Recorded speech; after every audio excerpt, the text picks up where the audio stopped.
Hi, I'm Heidi from StoneGnome.com. I hope you will join me for a little cal and make an infinity scarf with me. If you are new to this cal, then you need to know about the basic stitch pattern first.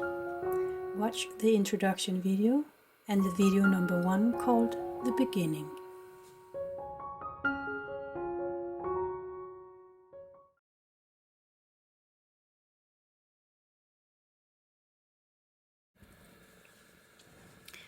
It's about time that we take a closer look at these cable-like stitch patterns here. And this one first. I'm not a knitter, but I have looked up and it looks like knitters have something similar that they call candle flames. So I'm thinking a good name for these will be little flames. At least that's what I will call them in this video. We used to have this basic stitch pattern down here, and if you haven't done that yet, it's about time. And that gives you some stripes here with very pronounced columns of waistcoat stitches. We will continue working on the waistcoat stitches, but now we'll just make the columns sway, and we do that by adding and removing stitches between the waistcoat stitches. So for some of you, you might want to forget that we're working with columns and just take a look at what we're doing, what stitches we are doing in the new stitch pattern here.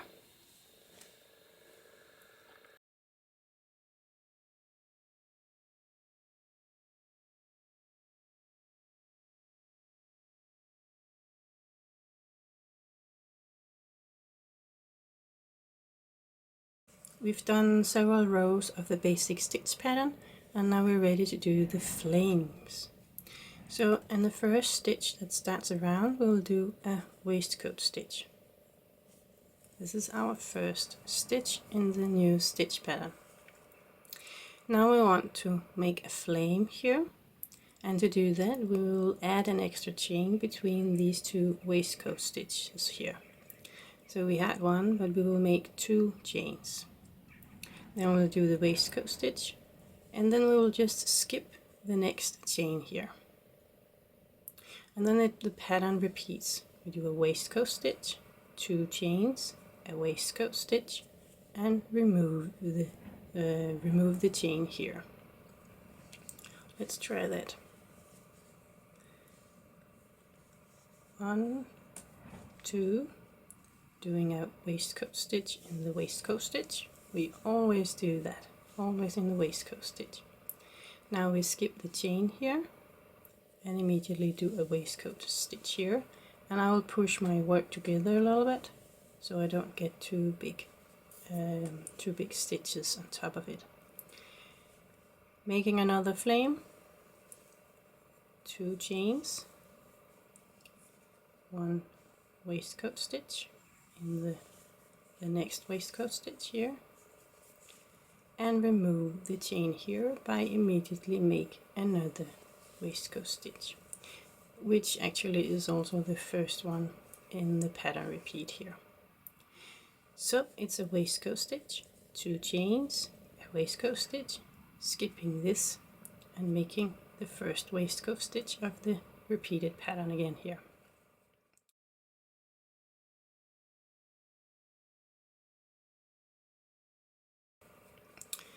There are a few things to pay attention to here, and one of them is that when you make 2 chains in a row, they need to be well formed. I have a tendency of pulling my yarn a little bit, my last loop a little bit, so the last stitch here gets smaller, and that happens while I'm hooking into the waistcoat stitch here. Somehow I sometimes tighten the second chain I did up here, and what happens is that it gets a little bit off. We want all these chains to fold like this so we can see a horizontal bar, and we don't want any weird knots in our pattern here. I can try to make it a little bit more visible. So I'm doing the second one, And now I'm on purpose tightening this one and hooking in here. So let's see. Now when you look at it, you get a little bit weird knot in here.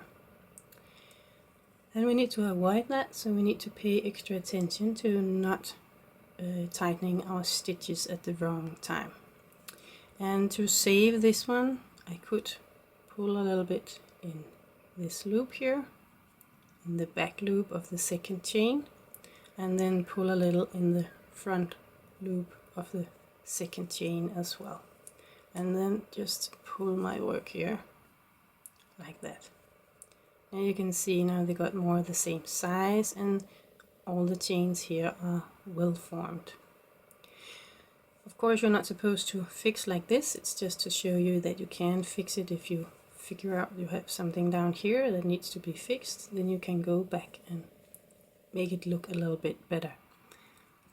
But the main thing is to, the primary thing and important thing for you to pay attention to is to not tighten the stitches after the hook has left a loop.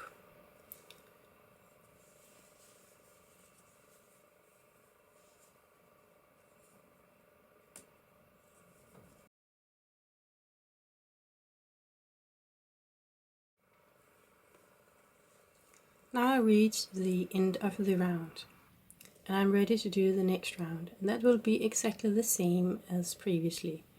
I will have 2 chains between the first 2 waistcoat stitches, no chain, 2 chains and no chain, and so on. And we will make 3 of these rounds all together, and then we will get back to the basic stitch pattern. The flame stitch pattern here will not be very visible until we get past a few rounds past this point. So it's okay if you can't see the stitch pattern yet. Here I reached the end and I'm supposed to make no chains between these 2 waistcoat stitches. So I'll just make a waistcoat stitches into the first stitch of my round. Then 2 chains, waistcoat stitch, and another waistcoat stitch immediately into that one.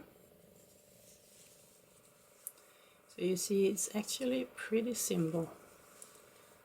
2 chains and so on. So I'll finish this round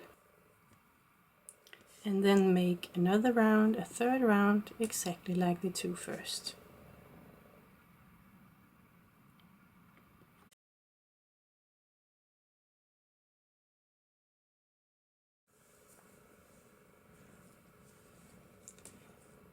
Now I reach the end of the third round on this new stitch pattern, and I have 2 chains in the last 3 rounds here and no chains at all between the next 2 waistcoat stitches. So 2 chains here, here and here, and no chains between the next 2 waistcoat stitches. Now we want to close the flames here, and we want to open a new flame right next to it, here where we had no chains before. And to get there we need 1 round of the basic stitch pattern. I'll need to start working in this one first, so I'm not adding a chain here, I'm just immediately going into this one. This is my first stitch.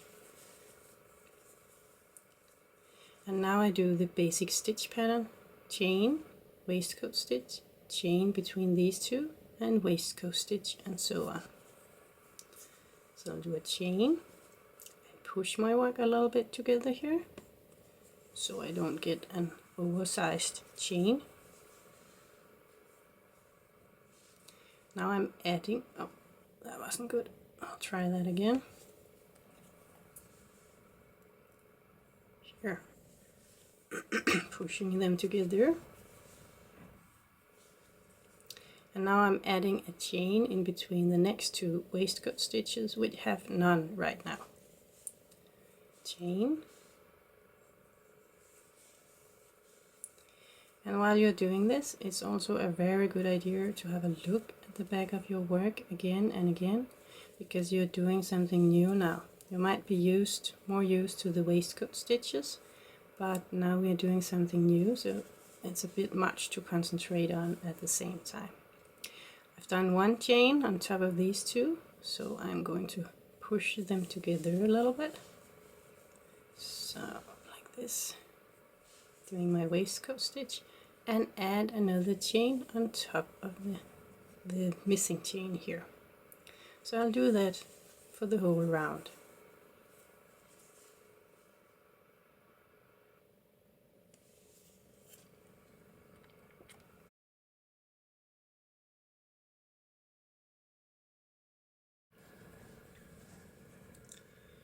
I'm done now with the basic stitch pattern in this last round here. And now I want to work on the second half of the flame pattern. Previously we had a flame here and nothing here. Now we want to move this flame so it comes up here on top of where we had none before. So we're kind of doing the same thing, we're just moving the stitches a little bit. This means that here where we had 2 chains between the waistcoat stitches, now we will have no chains between the waistcoat stitches, and over here where we had none before, we will have 2 chains between the waistcoat stitches. So I'll show you. I'll do my first stitch in the round and making no chains at all between these 2 waistcoat stitches, like that. 2 chains and a waistcoat stitch. This is what we're going to do for the next round and for the next 2 rounds as well. I hope that you get the idea by now. We are doing pretty much the same as we did in the first half of the flame pattern, and we are repeating this round 3 times and then getting back to the basic stitch pattern again. And if you're not really sure what I'm saying right now, or you just prefer to see this in written, then I will also write this at my blog, so it can give you some kind of better overview.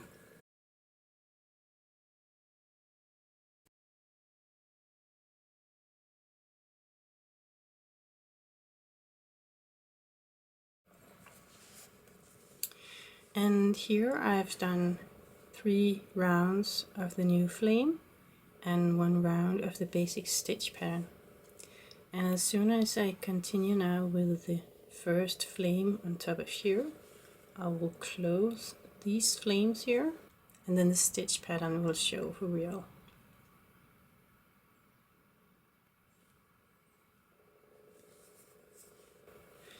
It's quite cool, right? And I think it's actually pretty simple. You just need to pay attention to making even stitches.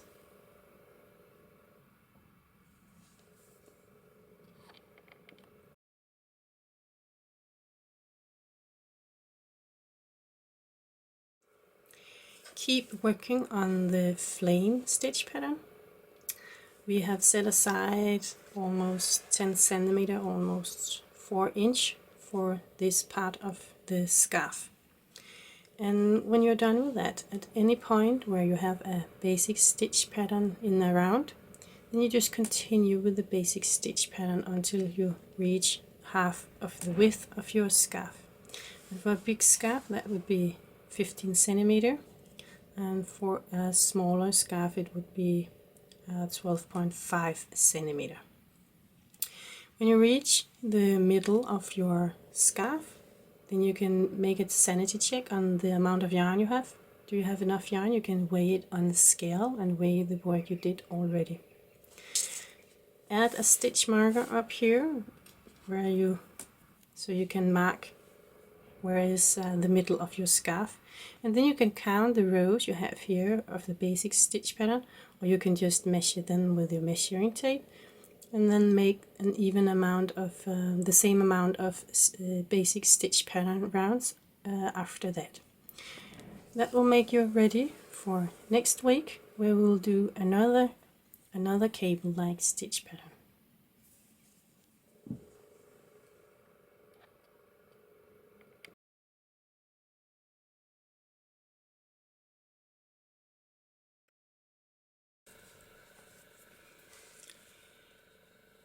Now what when you run out of a yarn ball and need to attach a new yarn? Well, I don't find it very easy to hide my yarn ends here in the waistcoat stitches.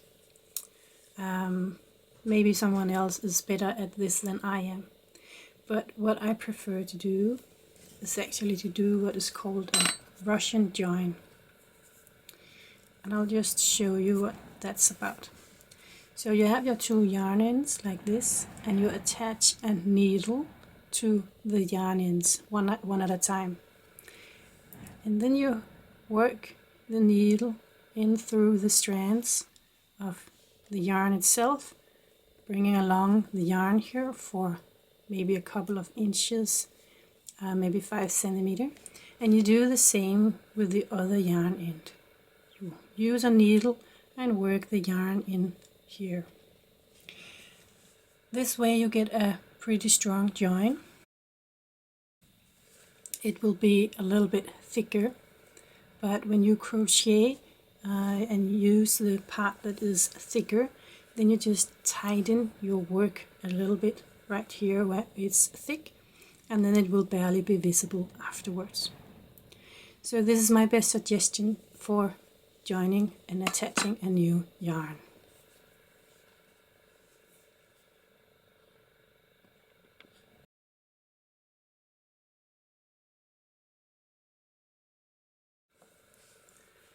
Now what about changing color? The best place to change colors, I think, would be the first stitch in a round. And you should hook in and start the waistcoat stitch.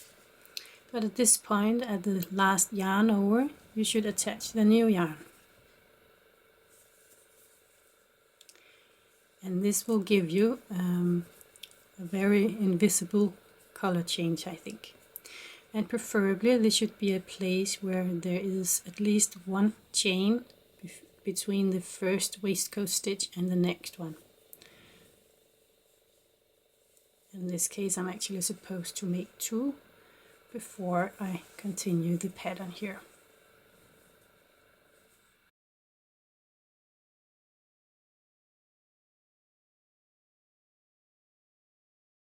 It will be a little bit of a jump here, but it's barely visible once you're done. And how to join the two yarns? Well, again, I'll also suggest the Russian join. It's gonna be a little bit more difficult here, because what I would do is that I would figure out exactly where to add the other yarn. That's here. I'm going to hold on to that. Then I'm going to frog a little, so I get a piece of strand I can work with here. Now I'll keep holding on to this point. I will thread my needle, and then I know that this is the place where I need to insert the needle while doing the Russian join. And the other yarn color will be added here, attached here in this tiny loop here. And this is what it looks like. I did a color change starting in the first stitch of a round. Then I worked with the other color, with the second color, and I started another round here. I hope you can imagine this will not be very visible once you're done with the scarf.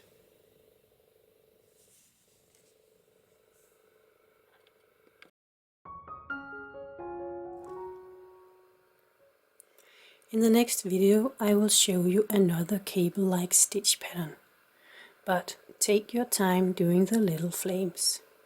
Remember to look at the wrong side once in a while. Also take a look at my blog. There's a post for every video cal with written stitch patterns and other notes. If you need help, don't hesitate. Join the StoneGnome Crochet group.